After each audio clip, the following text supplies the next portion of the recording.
Today on The Young and the Restless, Chance swears Summer to secrecy, Christine confides in Lauren, and Devin gives Tucker bad news. In the hotel room, Phyllis looks at a news report about her memorial service on her phone and sighs. Lauren meets Christine at Society. The DA asks, "How are you?" Lauren is all cried out and can't believe Phyllis is gone. This never should have happened. Chris agrees and excuses herself to take a call from Chance. He tells her Phyllis talk screens came back and she was poisoned. This is officially a homicide investigation. He declares Chris tells him to make her a case and she'll take it from there. She rejoins Lauren, who shows her a photo of her and Phyllis at a girls' spa day. I will never understand why the universe chose now to take Phyllis. On Crimson Light's patio, Summer walks in and tells Chance she needs his help. You and I are going to expose my mom's murderer. She's convinced her mother's death wasn't an accident. Chance says they're investigating every possibility. Summer wonders if Jeremy married Phyllis for her money and then killed her and blurts that Diane has got to be involved. Their feud has been going on for decades. She had years to plot her revenge. She threatened my mom's life the night she died. Chance warns that Summer could compromise the case. Summer tells him to come to the memorial service to see who shows up. Watch the mourners' reactions, study their behavior, watch Diane. She rants that her mother tried to warn them and they wouldn't believe her. Watch Diane, find the evidence, and make her pay. Chance stops Summer and says there's something she should know. At Newman Enterprises, Victoria finishes a business call as Nick walks in. She's surprised he's not with Summer. Nick says she keeps telling him to back off. Victoria suggests he give her some space, but also keep an eye on her. Nick figures she's going all in as a coping mechanism. Talk turns to business and Victoria says she's waiting on a whale of a deal. There are more lucrative fish in the sea than McCall Unlimited. At Devin's place, he and Tucker ruminate about Phyllis' sudden death and not taking the time you have with loved ones for granted. Devin offers Tucker an apple juice and he asks, "Is it a good vintage?" Talk turns to Devin buying McCall Unlimited and Tucker's son tells him that he's decided to work with Lily again. I will not be buying McCall. Tucker asks if he has anything stronger than apple juice. Devin knows it's not what he wants to hear, but it is what it is. Tucker says it's terrific that he and Lily have mended fences, but does he really think there will be lasting peace with the company going public?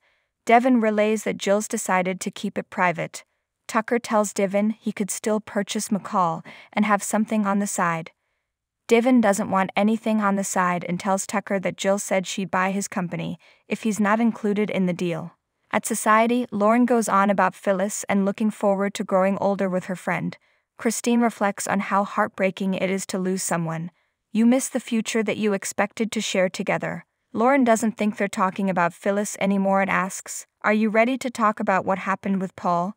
Christine cries, "Paul and I had something really special for a really long time. But now that time has come to an end."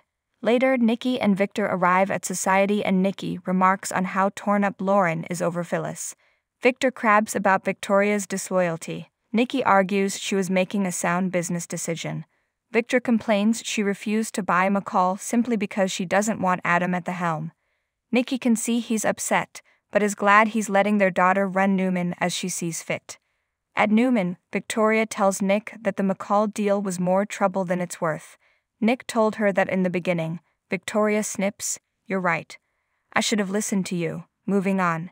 Nick asks how Victor took the news.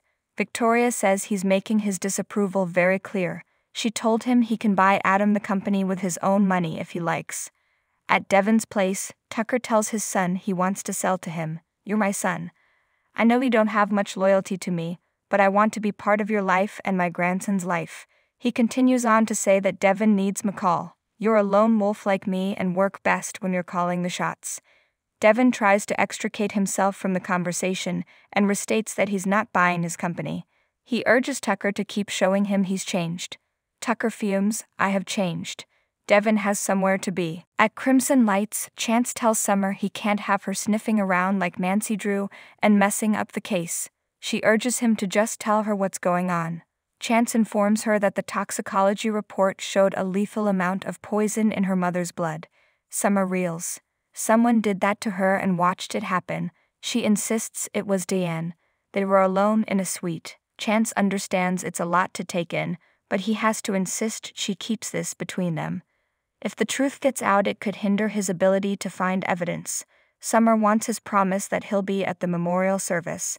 If you want to find my mom's killer, that is where you need to be. She tells Chance she'll send him the details when the time is right. Chance will see what he can do.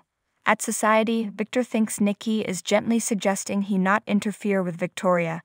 Nikki knows he'll stay out of their daughter's way because that's the smart thing to do. Victor says Adam needs his full attention and is his priority. Across the room, Lauren asks Christine to tell her what happened. Chris says things have been off between them for months, maybe longer. Paul was frustrated with work, and the build-up to get to the decision to retire was intense. At Christmas, they went away to see if they could fix things, and not long after they realized they couldn't. Lauren is sorry and is glad Christine opened up to her about it. She and Michael are there for her. Christine cries and nods. Thank you. Chance finds Jeremy in Phyllis's suite at the GCAC. Stark insists Diane is responsible for Phyllis's death. I don't know how, but she did something. He wants to know Chance's next steps since he's her husband. Chance announces he'd actually like to ask him some questions. At society, Devin arrives to meet Victor, who guesses he's wondering why he asked him to meet. He asks for an update on Dom and Chancellor Winters. Devin says Dom is going great, and he's decided to give his partnership with Lily another try. He realizes Victor ponied up the money to get Jill to forget about the IPO. Victor admits it. Devin asks, "Did you invest for the reason I think you did?" He wonders if Victor invested to keep him from buying McCall Unlimited. At Newman, Victoria and Nick bicker about Victor going out of his way to help Adam. Talk turns to Summer. Victoria tells him no matter what she says, she's never needed him more. In Phyllis's GCAC suite, Chance asks Jeremy if he's aware Phyllis signed a new will and that he stands to inherit a large portion of her estate. Stark claims he's not worried about paperwork and finances. Chance guesses he married her for money and terminated his new bride to get his hands on it, framing Diane at the same time. That's even better, right? Nikki arrives at the Abbott house to see Summer, who asks her grandmother what she's doing there. Nikki says even the strongest people need someone to lean on at times like this and hugs her. Summer tells her she has the memorial covered. It's got to be perfect. The doorbell rings. It's Nick. He says Victoria made him track her down. Summer's unimpressed. Nick says she doesn't need to put a brave face on and urges her to cry. She says she's not sad, she's furious. I wish that I could make you understand. Nikki assures her they'll get through this. In Phyllis's GCAC suite, Jeremy tells Chance, I would never cause Phyllis harm. Chance scoffs about their deep and abiding love and asks how they met. Jeremy says they were two lonely souls rejected by polite society. Phyllis thought he could protect her from Diane. She believed that Diane was more afraid of him and that she would keep her distance. He claims Phyllis saw what no one else would. Diane is dangerous. She tried to warn her family and friends. Diane wanted to silence Phyllis, and the only way was to destroy her. Jeremy exits so as not to get in the way of Chance's work. At society, Victor and Devin toast to him returning to Chancellor Winters. Devin tells him that he's not going to buy McCall. His heart's not in it and he doesn't trust Tucker. Victor admits he was hoping for this outcome and they toast again. In Phyllis's GCAC suite, Chance pokes around and spots something under a chair. He picks it up and bags it as a knock comes at the door. It's Jeremy asking, "What did you find?" Chance reminds him he's not in the loop. Stark complains he should be searching Diane's room.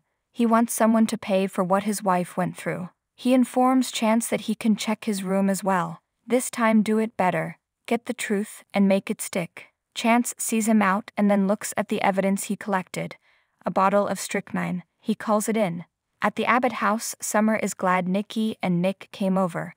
It's inspired her to get the memorial done. I just need to nail down the important part, the location. Nick asks what's so important about the location. In the hotel, Phyllis learns her memorial will be at the Jazz Lounge thanks to a news report. She wonders, "What are you up to, Summer?"